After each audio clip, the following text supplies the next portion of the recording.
Hello everyone! In today's video, let's talk about eating disorders. When Sophia was 15 years old, her family struggled with financial problems, so they had to rehome several times. Already really shy, Sophia suffered from isolation and low self-esteem. She had no friends, no support, her grades were suffering from it, and nothing felt right. And soon, she began developing body insecurities. She became obsessed with dieting and quickly succumbed to only apples, celeries, kales, all the healthy stuff. The scale and its low weight numbers make her feel like she's in control, and she felt like she was achieving something. However, soon her hair started falling out, her skin grew dry and cracked, and she could never feel warm enough. These are just a few of the adversities she experienced in the few months she became obsessed with weights.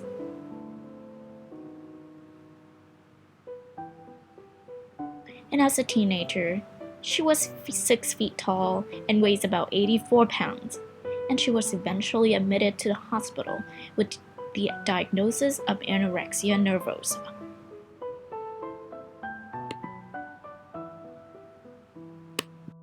This is just one of many cases of eating disorders that cause 20 million women and 10 million men to suffer at some point in their life. Despite being portrayed as a disorder for models, eating disorders affect people of all ages, genders, and cultures. Let's be clear right now that we are not talking about the fad diets or lifestyle choices triggered by vanity.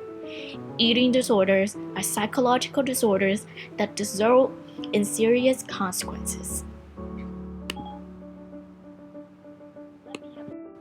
There are 3 main categories for eating disorders, including anorexia, bulimia, and binge eating disorders. So what is anorexia, you said? Anorexia nervosa is an eating disorder marked by restriction of energy intake, leading to low body weight, and an intense fear of gaining weight despite being significantly underweight.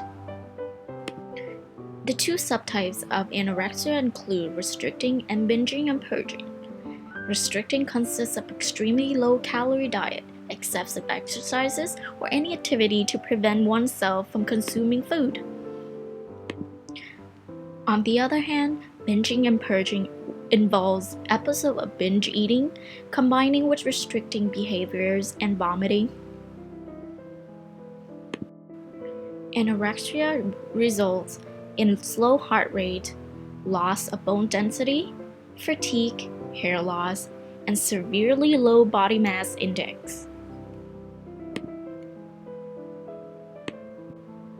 So what is bulimia? Bulimia nervosa refers to another eating disorder marked by recurrent episodes of binging, fasting, and purging that occur more than a week for 3 months. A bulimic body might not be as visibly obvious as an anorexic body, but bulimia causes a significant damage to the digestive system.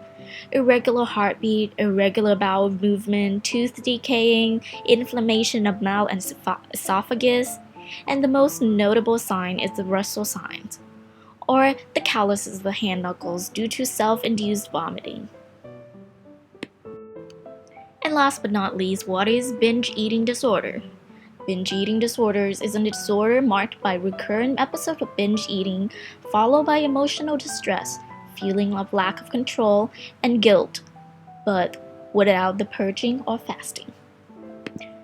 One thing to keep in mind, these disorders have strong cultural and psychosocial components. The so-called standards ideals of beauty are often distorted by social media. You have to be certain body types, a certain height, a certain look to be considered as pretty. Thinness is the new sexy. This mentality can be harmful to many young girls and boys out there. However, eating disorder is essentially influenced by our genetics.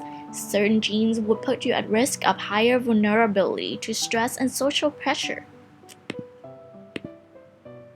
Anxiety can also affect eating behaviors exercised by those with vulnerability to stress and influences.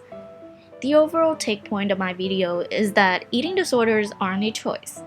Those struggling with it don't simply choose not to eat or choose to overeat.